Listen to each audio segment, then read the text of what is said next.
Hey everyone, happy Friday. Tamara here. Hey, this is going to be a short, but I hope eye opening episode because I want to answer one question that I get a lot over and over again, actually, about innovation and our ability to be innovative. So I'm going to keep it tight, but I'm going to keep it real. And I hope that it opens your eyes to some of your abilities that you're carrying around because I believe we all have them. Hey, before I dig in, I want to make sure you go check out focusatwill.com. I talked about in the last episode, they're just an incredible resource. Here's the thing: music has the ability to get us into a more productive, focused, and innovative state. That's right, music does that to us. And Focus at Will has curated a whole series of sounds and music that open up our brain in this way. And I think that's incredibly powerful and incredibly important, especially in stressful times. I have been a member, I've subscribed to them for, I don't know, 5 or 6 years now. And I will tell you right now, every single time I play it in the background, whether I'm answering emails or getting ready for a big presentation or just, trying to get that creative mojo on because I'm doing some writing or some video work, man, it's like it just flows for me and the time just disappears. It's incredible. Focus at Will. I cannot say enough good things about them. And by the way, I want to tell you, I tried to go to one of my, Spotify, Pandora, whatever you use, Apple stations of classical music, because I think we all know classical music has the ability to open us up too. I don't know what it is, but it doesn't work the same. It's worth the very small amount of money I pay every month to make sure that I'm working at my peak in focus and productivity and in innovation. Focus at Will. Man, I just love it. There's a reason why I keep spending money with them. I just think it's so powerful. Okay, so I want to get to the one question I keep getting asked over and over and over again. And that is, why is it, Tamara, that you believe so strongly that every single person, every one of us, is an innovator? And how do you know? Well, there's a couple things I want to point out here that I think are really important. And we talk about this on our website. If you go over to take the assessment, you'll see some of this language. But here's the thing: I believe, and science proves, that everyone is an innovator. I believe it because I've seen it time and time again, and because I've dug into the research and the neuroscience and the behavioral psychology. And there's hotspots of innovation in ourselves, in the people all around us. We just don't see it and we don't believe it. Because we don't believe it, we shut ourselves off to that possibility. And the science proves it. We all have the structures for innovation in our brain. Our brains are flexible and pliable. It's called neuroplasticity. That means that we all have the ability to strengthen our innovative mind. Think of it this way: our brains, while not technically a muscle, in this way actually act like one. So the more we intentionally exercise our innovative mind, the stronger it gets. The more we don't, the weaker it gets. And you know what? When people say to me, well, Tamara, I'm not the innovative one, or innovation is exhausting, or it's hard, or it's tiring, what they're really telling me is, I don't believe it's possible for me. So I've shut that part of my brain down and I don't use it. So it's dormant or it's weak. So if you're out there like, I hear you, Tamara, but it's not me, I'm telling you right now, the science proves it. Our assessment proves it. So go take it if you haven't. We have an assessment out there that tells you, in fact, it's the only tool, proprietary tool, built on this whole custom algorithm and system.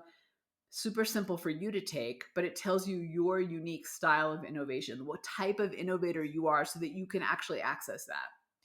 So I believe, and the science proves, that everyone is an innovator in their own unique way. And that's part of what the assessment is going to help you understand. How do you innovate in the way that's unique to you? Because you know what? Part of the reason innovation feels hard, or we fail at it, or we try and hit that brick wall, is because we try to innovate like somebody else. Maybe it's somebody cool we saw on the cover of Fast Company magazine, or maybe it's a leader that we really admire, or a friend of ours who just seems to have all the solutions and all the ideas. Well, they're successful at being innovators because they're innovating in a way that works for them. And you might not be successful because you're not innovating in the way that works for you. You got to innovate in your own unique way. What makes you innovative, your strength in innovation, is what makes you unique. and what makes you unique is what makes you valuable in this world. I also believe that most of us carry around this incredible untapped potential just waiting underneath the surface. And here's the thing about that. Potential is it's one of those things that feels very elusive. Like, what does that next level even mean for me? Half of us are playing in the level of mediocrity and we don't even know it. But here's the thing. Your ability to innovate takes that untapped potential and makes it realized. It's how we perform at a highest level and reach our fullest. It is how we bring out our best selves. Because when we understand how we innovate, when we unlock that innovator inside of us, that's how we perform at our peak. That's how we get into that state of flow, that zone more often. That's how we bring those innovative ideas and solutions to all the things that we're doing, big and small. It's how we have a stronger, more valued voice in the world. So I know that all of us are carrying around all this untapped potential. It's just waiting underneath the surface. But here's the thing, with a little bit of help, we can actually access it pretty easily. It doesn't have to be this super challenging thing. You don't have to be this like uber athlete to do it. You can just be like me or you or any of other of the tens of thousands of everyday innovators in our community and on our online academy. I also very strongly believe that being an innovator isn't for the select few and that it shouldn't be hard or exhausting.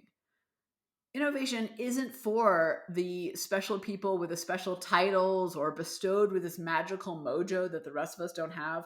I cannot tell you the number of experiences I've had that's proven that wrong.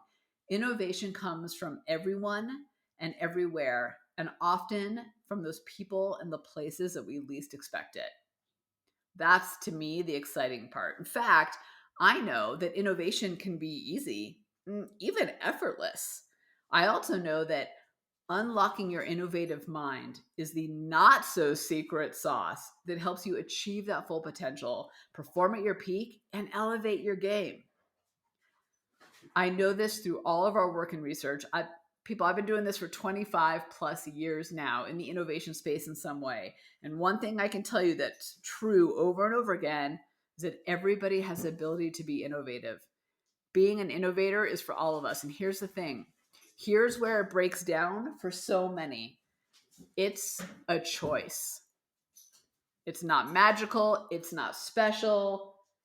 It's just a choice to be consistent and intentional, to roll up your sleeves and put in a little work.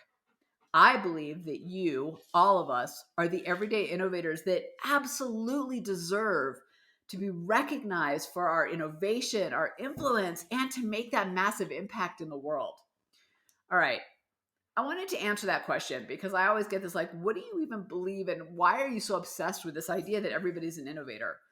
Because it's been proven time and time again, because science proves it, because experience proves it, because I see it in all of us. Sometimes I think that ability to see potential in others is kind of a blessing and a curse. And maybe you feel this way too. Like, don't you look at someone and you go, oh my gosh, like, but there's so much in there. Why aren't you accessing that? Well, guess what? Someone else might be thinking about you. That's why I think I get so geeked out when I talk about our online academy, when I talk about our assessment, because that's where people are making that transformation, where they're turning innovation from something that's not for them, that's exhausting, that's pushing that stone uphill, that feels like a point in time exercise, and they're turning it into a mindset, into part of their confidence and their identity. They're turning it into the actions they take every single day. That's why the academy has an ongoing structure to it, isn't a one-time conference, because we know that your behavior change means you got to roll up your sleeves and put in the work. Like I said, the thing that we forget is that being an innovator isn't something you're born with. It isn't even a talent. Being an innovator is a choice. All right, with that, Tamara out.